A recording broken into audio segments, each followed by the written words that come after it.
Hey youngsters, welcome back. In today's class, we'll discuss two methods of preparation of haloalkanes. इससे पहले हम तीन methods कर चुके हैं from alcohols, from hydrocarbons and by halogen exchange. आज की क्लास में हम नेक्स्ट टू मेथड्स करेंगे.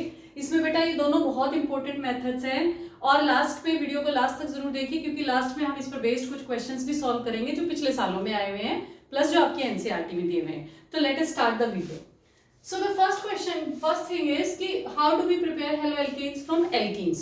तो बेटा alkene से haloalkane बनाने के there are two methods. One is आप simple alkene लीजिए और उसको कोई भी halogen के साथ ट्रीट कर दीजिए, जैसे कि फर्स्ट मेथड यहाँ पर जो मैंने लिखा है that is this. ये भी बहुत इंपॉर्टेंट है, इसमें भी आपको एक नई बात जानने को मिलेगी. Addition of halogens react readily with alkenes to form alkyl halides. जब आप किसी भी एल्कीन को हेलोजन के साथ रिएक्ट कराएंगे तो इसमें बेटा सिंपल एडिशन रिएक्शन होता है और जो हेलोजन होता है वो दोनों यहां से आपको पता है पाई बॉन्ड जो है वो एक वीक बॉन्ड होता है. ये बॉन्ड टूटेगा और आपका जो है Br दोनों हाइड्रोजन्स के साथ जाकर के अटैच हो जाता है. अच्छा, पहले तो मुझे ये बताइए कि ये जो डायहैलाइड बना है ये कौन सा है? Is this a vicinal dihalide और geminal dihalide? This is a vicinal dihalide. Geminal में तो एक पर ही जम जाते हैं, ठीक है, तो ये एक विसिनल डायहैलाइड बना है. ठीक है, अब सवाल ये है बच्चों कि इस रिएक्शन में मैंने ब्रोमीन लिया है, मैं क्लोरीन भी ले सकती हूं बट ब्रोमीन लेने का एक बेनिफिट है, हमें वो जानना है ब्रोमीन लेने से क्या फायदा होता है बेटा कि ब्रोमीन जो है वो रेडिश ब्राउन कलर का होता है. ब्रोमीन किस कलर का होता है? रेडिश ब्राउन कलर का होता है. और जब आप इसको एल्कीन के साथ रिएक्ट कराते हैं तो एल्कीन क्योंकि विसिनल डायहैलाइड में कन्वर्ट हो जाता है तो जो ब्रोमीन का रेडिश ब्राउन कलर है वो डिस्कलर हो जाता है, यानी व्हाइट हो जाता है सॉल्यूशन आपका. तो इस टेस्ट को हम we use it as a test to distinguish between single bond and double and triple bonds, यानी कि अनसैचुरेशन के लिए हम इस टेस्ट को यूज करते हैं. अब अनसैचुरेशन का मतलब तो आप सबको पता ही होगा कि जहां पर डबल बॉन्ड और ट्रिपल बॉन्ड होते हैं उसको हम अनसैचुरेटेड बोल देते हैं जनरली, अभी समझने के लिए. ठीक है, so this is the importance of this reaction. अगर हम ब्रोमीन को सिंपल किसी कैटलिस्ट की प्रेजेंस में एल्कीन के साथ ट्रीट करेंगे तो ब्रोमीन का जो है कलर ब्राउन कलर डिस्चार्ज हो जाएगा because it is the test is use for unsaturation. Okay, तो इससे हमें पता चल जाएगा कि भाई दिया गया कंपाउंड जिसमें हम ब्रोमीन डाल रहे हैं वो एल्कीन है या एल्काइन. हमें यही पता चलेगा कि या तो एल्कीन है या एल्काइन, ये नहीं पता चलेगा कि एल्कीन है या एल्काइन. मतलब ये क्लैरिटी इस टेस्ट से नहीं आती. This is a test for unsaturation बेटा, ये डबल बॉन्ड के लिए नहीं है specifically. This is a test for unsaturation. इसमें ट्रिपल बॉन्ड होगा तो भी टेस्ट आपको मिलेगा, तो उसके लिए आप अलग से AgNO3 के साथ हम टर्मिनल हाइड्रोजन का टेस्ट करते हैं एल्काइन के लिए. ठीक है, so this is first reaction. अगर हम सेकेंड रिएक्शन की बात करें तो वो बहुत इंपॉर्टेंट है, उस पर बेस्ड कुछ क्वेश्चंस भी आज हम करेंगे. Addition of halogen acids. अगर हम कोई हेलोजन एसिड्स को अपने इसके साथ एल्कीन के साथ जोड़ते हैं तो क्या प्रोडक्ट बनते हैं? देखो बेटा, बात है यूं, अगर आपका एल्कीन है सिमेट्रिकल एल्कीन, अगर आपका एल्कीन सिमेट्रिकल एल्कीन है, सिमेट्रिकल एल्कीन का मतलब जिसके दोनों साइड डबल बॉन्ड के बराबर बराबर हाइड्रोजन्स या मिथाइल ग्रुप, जैसे ये एक सिमेट्रिकल एल्कीन है. इसके अलावा अगर मैं ये बनाऊं this is also a symmetrical alkene, ये भी सिमेट्रिकल एल्कीन है. अब जब किसी सिमेट्रिकल एल्कीन के साथ अगर हम हाइड्रोजन हैलाइड का रिएक्शन करवाते हैं यानी कि HBr का रिएक्शन करवाते हैं तो हमें कोई प्रॉब्लम नहीं है. देखो H प्लस और Br माइनस बनेगा, इनमें से कोई भी एक H किसी भी एक के साथ जुड़ जाओ क्योंकि दोनों कार्बन सेम ही है. जिसके साथ H जा करके जुड़ेगा पाई बॉन्ड यहां से टूट जाएगा और दूसरा जो कार्बन है, सपोज करो H इसके साथ जुड़ता है तो CH3 और जो दूसरा कार्बन है उसके ऊपर प्लस चार्ज जनरेट हो जाएगा और सिंपल सी बात है ब्रोमीन जा करके उसके साथ अटैच हो जाएगा. तो प्रोडक्ट क्या बन जाएगा? CH2Br plus and CH3. तो ये तो प्रॉब्लम ही नहीं है क्योंकि सिमेट्रिकल एल्केन में दोनों कार्बन एक जैसे हैं, तो कोई भी कार्बन कार्बोकेटाइन बने हमें प्रॉब्लम नहीं होती. किसी भी के साथ H जाकर के जुड़ सकता है और किसी के साथ भी ब्रोमीन जाकर के एड ऑन हो सकता है. लेकिन समस्या तब आती है जब हमारे पास अनसिमेट्रिकल एल्कीन हो। अगर हमारे पास अनसिमेट्रिकल एल्कीन होगा तो फिर क्या होगा, तो सोचने के लिए आपको सोचना पड़ेगा कि मैं क्या ऐड करूं। सपोज करो मैं एग्जांपल ले रही हूं, अनसिमेट्रिकल एल्कीन का एग्जांपल ले रही हूं बेटा मैं, जैसे ये CH3 CH double bond CH2। अब ये एक अनसिमेट्रिकल एल्कीन है क्योंकि देखो डबल बॉन्ड के इस साइड 2 हाइड्रोजन है जबकि इस साइड एक मिथाइल ग्रुप भी है। और अगर मैं इसको टेस्ट कराती हूँ HCl या HBr में से मैं कोई भी ले सकती हूँ, तो प्रोडक्ट क्या बनना चाहिए। देखो बेटा 2 प्रोबेबिलिटीज बनती हैं, वी हैव 2 प्रोबेबिलिटीज। ध्यान से देखिएगा थोड़ा सा, इसमें क्या क्या प्रोबेबिलिटी है कि जब मैं HBr को या HCl को अनसिमेट्रिकल एल्कीन के साथ रिएक्शन करवाऊंगी तो क्या क्या प्रोबेबिलिटीज बनती है। देखो फर्स्ट प्रोबेबिलिटी है कि मेरा H इसके साथ जुड़ जाए और इस पर प्लस चार्ज जनरेट हो जाए, तो Br जो है वो उसके साथ एड ऑन हो जाए। देखो कैसे, देखो CH3 इस पे प्लस चार्ज जनरेट हो गया CH प्लस और इसके ऊपर H जुड़ गया जाकर के, तो ये CH3 बन गया। तो नेक्स्ट स्टेप में Br जो है वो इसके ऊपर आकर के अटैच हो जाएगा। दूसरा प्रोबेबिलिटी क्या बनती है बेटा कि इसको मैं मेरा H इसके साथ जुड़ जाए और प्लस चार्ज इस पे जनरेट हो जाए। ये कैसे जनरेट हो रहा है बेटा, जैसे H प्लस इलेक्ट्रोफाइल का काम कर रहा है। यहाँ पर H प्लस किसका काम कर रहा है, electrophile means electron loving species, क्योंकि यहाँ पर पाई बॉन्ड है और H plus is electron deficient क्योंकि प्लस चार्ज है उस पर। तो जब ये इस पर आएगा तो ये पाई बॉन्ड टूट जाएगा और ये उनके साथ बॉन्ड बना लेता है H, और जो दूसरा कार्बन होता है ना उसके ऊपर प्लस चार्ज जनरेट होता है। जैसे दूसरे केस में कैसे जनरेट होगा, देखो CH3 यहाँ तो H जुड़ जाएगा, यहाँ पर तो सेकेंड कार्बन पे तो H जुड़ जाएगा और जो थर्ड कार्बन है सपोज करो उस पर प्लस चार्ज जनरेट हो जाएगा।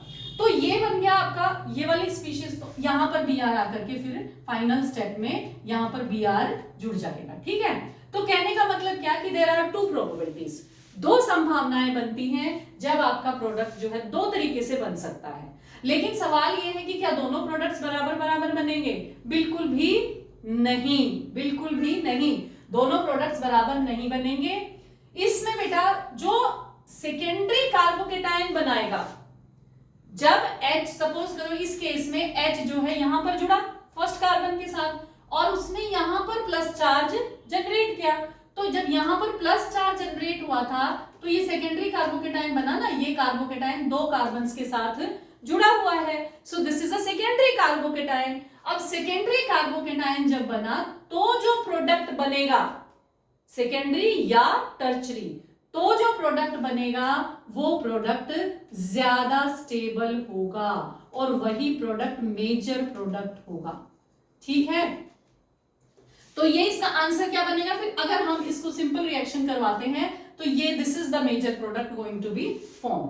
अब सवाल ये है कि भाई ये इसको कौन रेगुलेट कर रहा है, मतलब ये हम कौन सी मैकेनिज्म से कौन से रूल से करते हैं। देखो बेटा मैकेनिज्म तो आपको अभी भी समझाए। सबसे पहले H प्लस जो कि एक इलेक्ट्रोफाइल है, इलेक्ट्रॉन लविंग स्पीशीज है, वो जाएगा और इसके ऊपर एक कार्बोकेटायन जनरेट करेगा।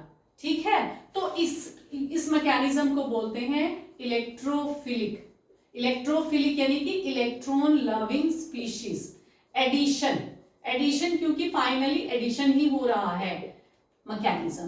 तो जो आपका ये वाला रिएक्शन है जिसमें एडिशन ऑफ हेलोजेंस एसिड्स, इसमें कौन सी मैकेनिज्म फॉलो होती है, इसमें मैकेनिज्म होती है इलेक्ट्रोफिलिक एडिशन मैकेनिज्म। ओके, ये ध्यान रहे आपको।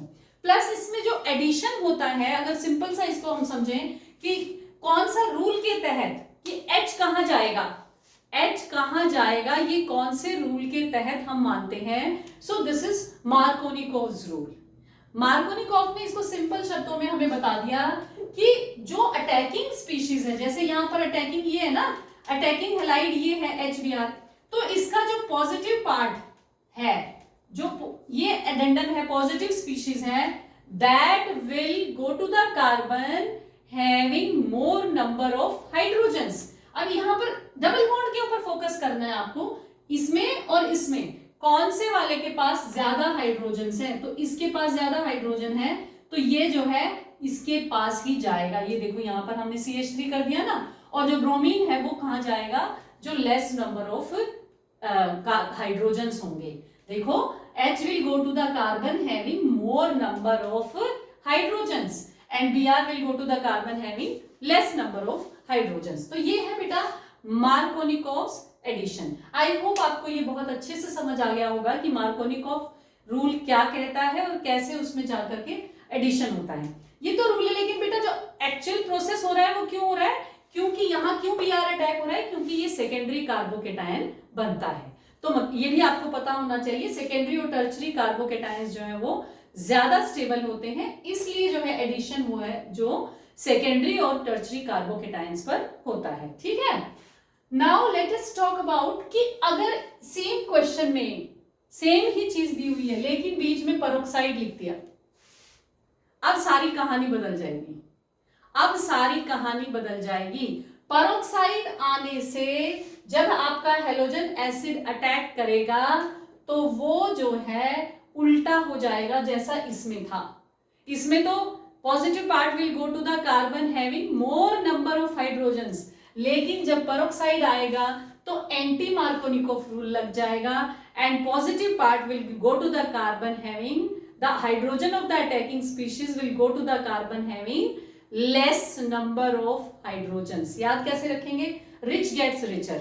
जो हाइड्रोजन है किसके पास जाएगा, जिसके पास पहले से ही जिस कार्बन के पास ज्यादा हाइड्रोजन है, वो मार्कोनिकोव रूल है।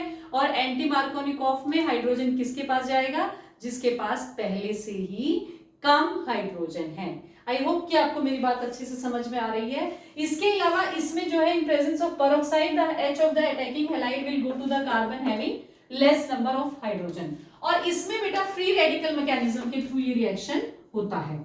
इसमें कौन सी मैकेनिज्म लगती है, फ्री रेडिकल मैकेनिज्म।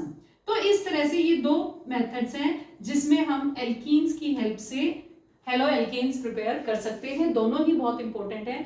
अब इस पे बेस्ड कुछ क्वेश्चन सॉल्व कर लेते हैं which are very important. Okay, so let us solve these questions. आप मेरी हेल्प करेंगे साथ साथ में से पहले आप सॉल्व करिए इन क्वेश्चंस को। देखो हमने क्या रूल पढ़ा है, पेरोक्साइड की प्रेजेंस में positive part will go to the carbon having less number of hydrogens. Now this is the reaction which is taking place in presence of peroxide. ये HBr का एडिशन हो रहा है पेरोक्साइड की प्रेजेंस में। हमें कहाँ फोकस करना है, डबल बॉन्डेड कार्बन पे फोकस करना है। सो डबल बॉन्डेड कार्बन एक ये है, एक ये है। इसके पास दो हाइड्रोजन है जबकि इसके पास एक भी हाइड्रोजन नहीं है।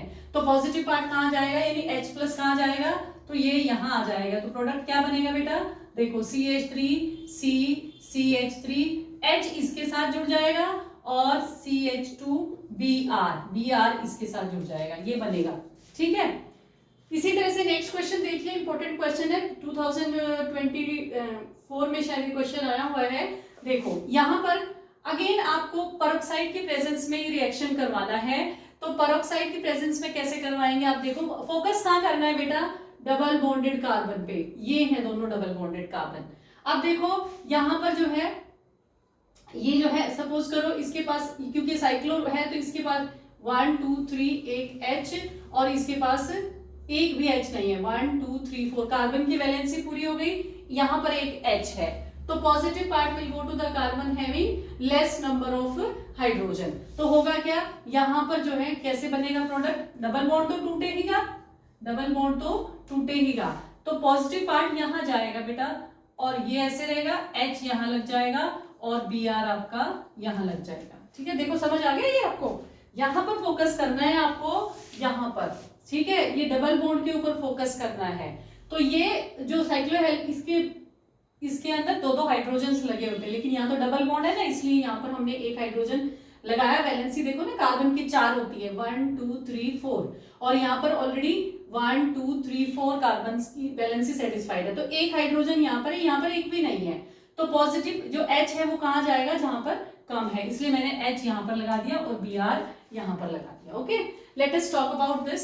अब इसमें भी वही, इसमें आप ध्यान देंगे पेरोक्साइड नहीं है। बहुत सारे बच्चे ये कंफ्यूजन ही में रह जाते हैं कि मैं लगाऊं पेरोक्साइड नहीं है, गलती ना करें आप लोग। ठीक है, तो पेरोक्साइड नहीं है तो H कहाँ जाएगा, having more number of, which will go to the richer, having more number of hydrogens. अब ये दो कार्बन्स की बात हो रही है यहाँ पर, ये दोनों कार्बन्स की। तो कैसे देखो, यहाँ पर इस कार्बन के पास 2 हाइड्रोजन है, जबकि इस कार्बन के पास सिर्फ 1 हाइड्रोजन है। तो H कहाँ जाएगा, देखो बताओ H कहाँ जाएगा, आप लोग बताइए H कहाँ जाएगा, और Br कहाँ जाएगा, Br यहाँ जाएगा, और H कहाँ जाएगा, H यहाँ जाएगा।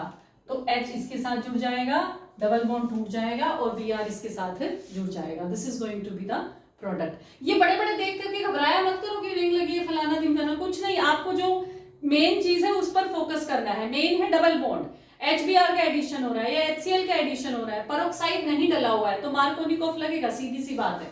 अब इसमें देखिए positive will go to the carbon having more number, यहाँ H चला जाएगा और Cl कहाँ चला जाएगा, यहाँ पर। तो क्या प्रोडक्ट बन जाएगा, CH3 CH2 CH Cl CH3। This is going to the product. कितना इजी है। अब ये फिर से आ गया कि इसके अंदर परोक्साइड है, परोक्साइड है तो जाहिर सी बात है उल्टा हो जाएगा, H will go to the carbon having less number of hydrogen, तो H यहाँ आ जाएगा इस कार्बन के। आपको फोकस कहाँ करना है, डबल बॉन्डेड पे, ठीक है। तो बस फिर हो गई बात, बन गई अपनी।